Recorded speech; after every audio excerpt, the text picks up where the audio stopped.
आप सभी को नमस्कार। स्वागत है आपका आज के सत्र पे। आज के सेशन में हम लोग करने वाले हैं मार्च महीने में जितने भी छत्तीसगढ़ के आपके टॉप के करंट अफेयर हुए हैं वो आपकी आगामी पीएससी और व्यापम दोनों के एग्जाम के लिए बहुत ही ज़्यादा बेनिफिशियल होने वाला है। अभी देखिए कुछ ऐसी स्थिति परिस्थिति बन गई है जिसकी वजह से आप देख रहे होंगे कि आपको नोटिफिकेशन देखने को नहीं मिल रहा है, रोस्टर पे भी स्थिति क्लियर नहीं है।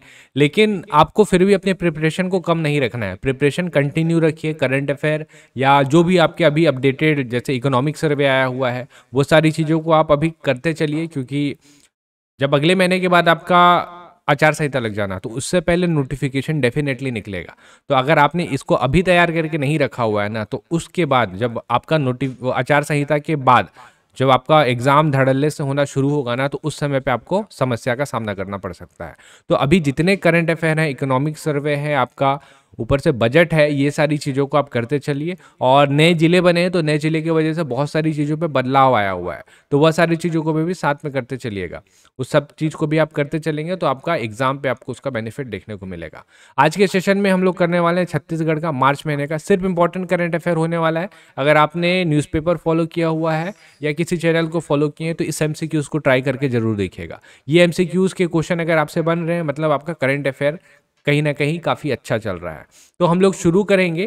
टोटल 20 एमसीक्यूज होने वाले हैं, एक एक करके सारे क्वेश्चंस को टैकल करते हैं। और सबसे पहला क्वेश्चन आप लोगों के लिए जो रहेगा वो रहेगा ये: छत्तीसगढ़ के नए मुख्य न्यायाधीश किन्हें चुना गया है? ऑप्शन देखते हैं क्या अपने पास। श्री विश्वभूषण हरिचंदन, दूसरा है अरूप कुमार गोस्वामी, तीसरा श्री रमेश कुमार सिन्हा और चौथा है जस्टिस रमना। बताइए इसका सही आंसर क्या हो जाएगा?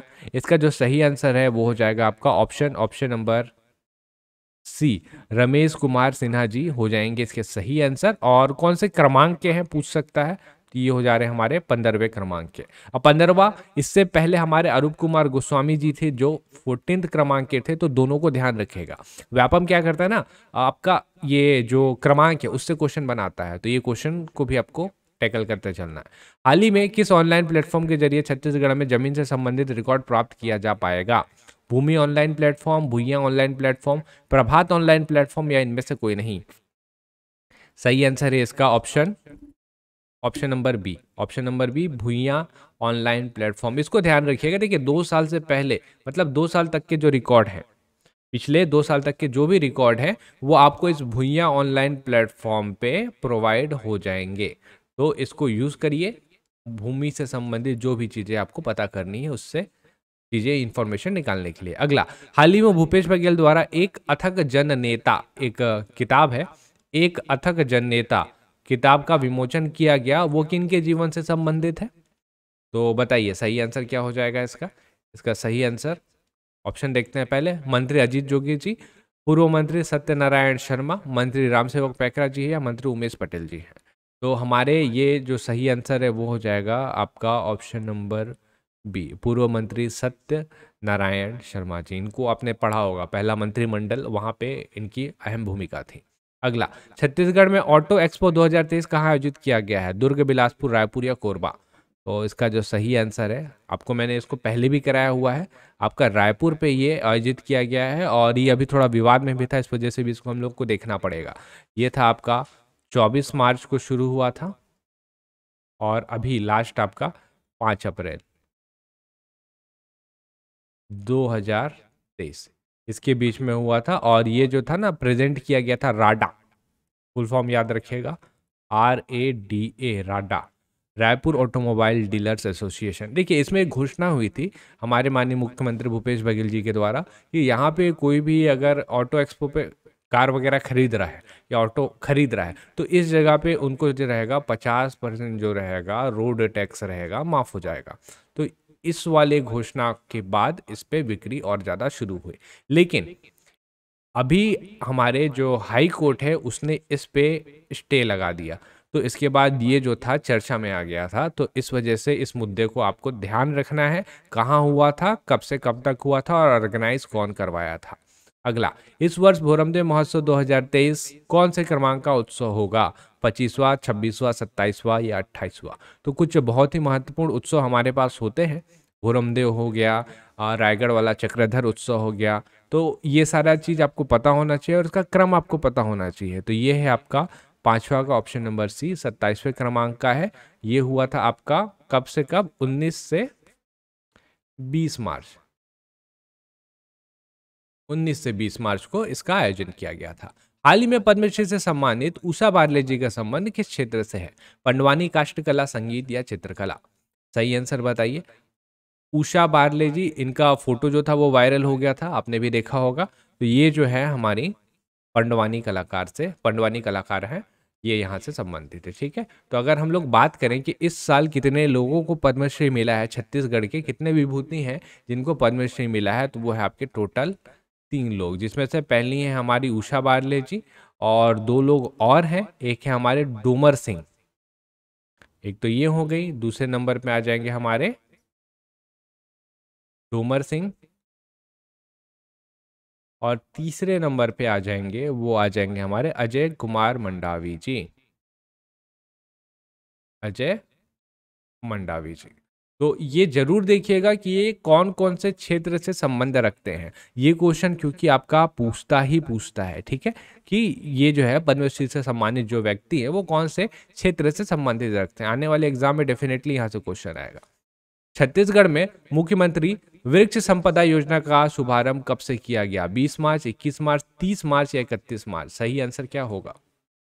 इसका जो सही आंसर है वो हो जाएगा आपका ऑप्शन नंबर बी, 21 मार्च 2023। ये डेट बहुत ज्यादा महत्वपूर्ण है क्योंकि इस दिन बनता है आपका विश्व वानिकी दिवस। विश्व वानिकी दिवस इस दिन मनाया जाता है। ठीक है, तो ये डेट को आपको ध्यान रखना है। अगला क्वेश्चन है, छत्तीसगढ़ के किस कार्यक्रम को राष्ट्रीय स्तर पर सिल्वर स्कॉच अवार्ड 2022 से सम्मानित किया गया? पढ़ाई तुहर द्वार, निजात अभियान, अंगना में शिक्षा, पौधा तुहर द्वार? तो इंपॉर्टेंट है क्योंकि ये सिल्वर स्कॉच अवार्ड जो रहता है ना, इससे क्वेश्चन सीजीपीएससी और व्यापम उठाता है। बताइए सही आंसर क्या निकल रहा है इसका? सही आंसर है आपका अंगना माँ शिक्षा। ये एक अलग योजना है।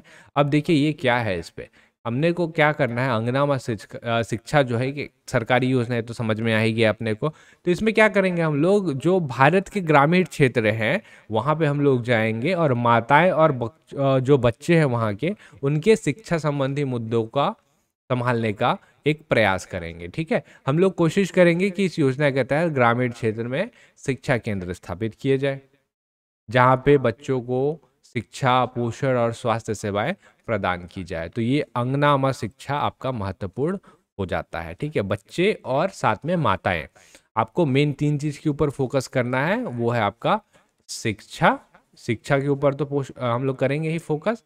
इसके अतिरिक्त हम लोग पोषण के ऊपर भी फोकस कर रहे हैं इस योजना के तहत, और इसके अतिरिक्त हम लोग जो रहेगा वो स्वास्थ्य के लिए भी इस क्षेत्र पे काम कर रहे हैं। तो ये 3 क्षेत्र है जिसके ऊपर हम लोग वर्क करेंगे इस अंगनामा शिक्षा योजना के तहत।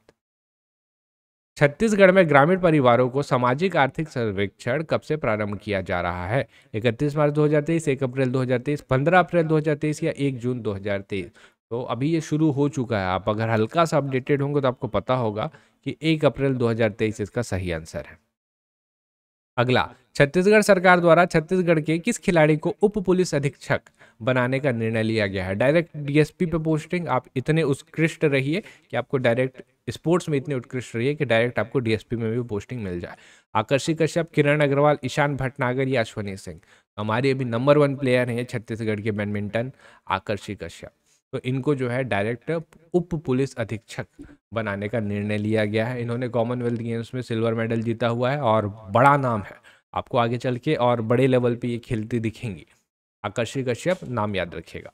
अगला, हाल ही में छत्तीसगढ़ के किस चावल के विशेष किस्म को जीआई टैग मिला है? नगरी, दूबराज, बासमती, सोनम या इनमें से कोई नहीं? तो जीआई टैग एक क्वेश्चन आपका अभी एक आध साल पहले आपका पीएससी ने पूछा हुआ था। तो अभी जो हाल ही में मिला है वो मिला नगरी दूबराज को। छत्तीसगढ़ सरकार द्वारा सभी सरकारी अस्पतालों में कैशलेस व्यवस्था कब से लागू किया जाएगा? 1 अप्रैल 2023, 1 मई 2023, 1 जून 2023 या 1 जुलाई 2023? सही आंसर है इसका ऑप्शन नंबर सी, 1 जून 2023। अब हमने को क्या करना है, हमारे जो स्वास्थ्य मंत्री हैं 1 जून 2023 उन्होंने घोषणा किया है कि इस दिन से हम लोग छत्तीसगढ़ स्वास्थ्य न्याय योजना चालू कर रहे हैं। इसके तहत क्या होगा आपका, हर व्यक्ति को शासकीय अस्पताल में, स्वास्थ्य संस्थाओं में ओपीडी हो गया, आईपीडी हो गया, दवा हो गया और सभी प्रकार के जितने भी डायग्नोस्टिक टेस्ट है निःशुल्क उपलब्ध कराए जाएंगे। तो ये बड़ा है, इसको ध्यान रखना है अपने को। छत्तीसगढ़ में शिक्षित युवाओं को बेरोजगारी भत्ता कब से दिया जाना शुरू किया जाएगा? 31 मार्च, 1 अप्रैल, 5 अप्रैल या 30 मार्च? बताइए सही आंसर। सही आंसर है इसका ऑप्शन नंबर बी, 1 अप्रैल 2023 सही हो जाएगा। अच्छा, इससे एक क्या है, इसमें बहुत सारी भ्रांतियां हैं, बहुत सारी चीज़ें हैं जो क्लियर नहीं हो पा रही और पता भी नहीं चल पा रहा कि कौन सा बेरोजगार है जिसको बेरोजगारी भत्ता मिलेगा। अगर आपको इससे रिलेटेड एक सेपरेट वीडियो चाहिए तो कमेंट करके बता दीजिएगा। मैं एक बेरोजगारी भत्ता किसको किसको मिल सकता है, कौन पात्र है और कौन अपात्र है, इससे संबंधित एक वीडियो बना दूंगा। ठीक, तो इससे जो रहेंगे, जो पात्र रहेंगे, एटलीस्ट वो अप्लाई करें और बेरोजगारी भत्ता का लाभ लें। छत्तीसगढ़ के कितने जिलों में मुख्यमंत्री वृक्ष संपदा योजना शुरुआत की गई? 18, 24, 30 या 33? तो अपने पास जितने जिले हैं उतने ही जिले इसके सही आंसर हो जाएंगे। तो 14 का आंसर हो जाएगा ऑप्शन नंबर डी। अगला, प्रदेश का पहला रूरल इंडस्ट्रियल पार्क कहाँ बनाया जा रहा है? टिकनार, तुरेनार, कबीरधाम, तुरतुरिया? तो हमने इसको पहले देखा है, रूरल इंडस्ट्रियल पार्क, ग्रामीण औद्योगिक पार्क जो है हमारा बनाया जा रहा है कहाँ पे? ऑप्शन नंबर बी, बस्तर पे। अगला, केंद्र ग्रामीण विकास मंत्रालय ने नए वित्त वर्ष 2023-24 में छत्तीसगढ़ के मजदूरी के लिए कितने रुपए प्रतिदिन की मजदूरी तय की है? मजदूरों के लिए कितने रुपए प्रतिदिन की मजदूरी तय की है? 200, 210, 204 या 221?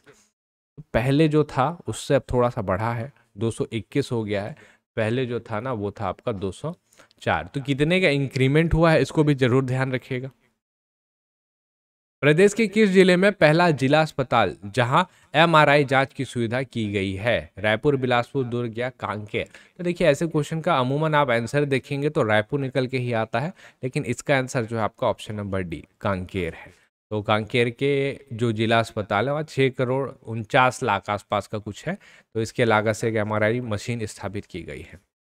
अंतर्राष्ट्रीय हास्य योग द्वारा छत्तीसगढ़ के किस व्यक्ति को राष्ट्रीय हास्य योग पुरस्कार से सम्मानित किया गया है? जसबीर सिंह कालरा, मोहन सिंह, विनोद सिंह या जसप्रीत सिंह कौर? सही आंसर है आपका option number A, Jasbir Singh Kalra. अगला, छत्तीसगढ़ के किस जिले में राज्य विधिक सेवा प्राधिकरण द्वारा पहली मोहल्ला लोक अदालत खोला गया है? बिलासपुर, रायपुर, कोरबा या दुर्ग? बताइए सही आंसर इसका क्या हो जाएगा। ठीक है, तो इसका जो सही आंसर है, इसका जो सही आंसर हो जाए, इसका जो सही आंसर है वो हो जाएगा आपका ऑप्शन नंबर ए, बिलासपुर हमारी न्याय की राजधानी है, तो यही इसका सही आंसर हो जाएगा। और लास्ट क्वेश्चन आप लोगों के लिए दे रहा हूं मैं, इससे आप इसे कमेंट करके बताइएगा। विधानसभा अध्यक्ष हमारे जो है चरणदास महंत जी, वो किस जिले से संबंधित है? आंसर बहुत आसान है इसका, और आप इसको मेरे को कमेंट करके बताइएगा। तो ये है मार्च महीने में जितने भी आपके इंपॉर्टेंट करंट अफेयर हुए हैं छत्तीसगढ़ के, वो तो जितने इंपॉर्टेंट हुए थे हमने उसी को कवर किया हुआ है। इसके बाद जो रहेगा एक आपका इंडिया का आएगा, इंडिया वाले में आपको क्वेश्चन ज़्यादा देखने को मिलेंगे। तो इंडिया से आपका क्या रहेगा ना, छत्तीसगढ़ और इंडिया दोनों साथ में कवर होता रहेगा इंपॉर्टेंट। तो अगर आप इसको कंटिन्यू बेसिस पे करते चलेंगे तो एटलीस्ट आपको करंट अफेयर पे समस्या नहीं आने वाला है। और जब भी आपका कोई भी फॉर्म आएगा तो उससे पहले एक हम लोग क्रैश कोर्स जरूर निकालेंगे, जिसमें हम लोग पूरे 6 महीने के, या बन पाएगा तो इंपॉर्टेंट करंट अफेयर, या बन पाएगा तो साल भर के करंट अफेयर को हम लोग कवर करेंगे। तो ये था हमारे साइड से एक करंट अफेयर का वीडियो। और एक आपसे चीज़ बोलना था कि आप लोग कभी हिम्मत नहीं हारनी है, आंदोलन चल रहा है चलने दीजिए, साथ में कंटिन्यू रहिए, पढ़ाई भी करते चलिए, है ना। तो आपको दोनों साइड से, दोनों चीज़ की, एक साइड आपका मांग है और दूसरे साइड पे आपको क्या करना है कि ये सारी चीज़ को भी प्रिपेयर करके रखना है कि कल के डेट पे अगर आपका फॉर्म आता है तो आप इसके लिए भी प्रिपेयर रहें। ठीक, हम लोग बाकी सारी भी बातें करेंगे अगले वीडियो पे। तब तक के लिए आप सब पढ़ते रहिए और आप सभी का बहुत बहुत धन्यवाद।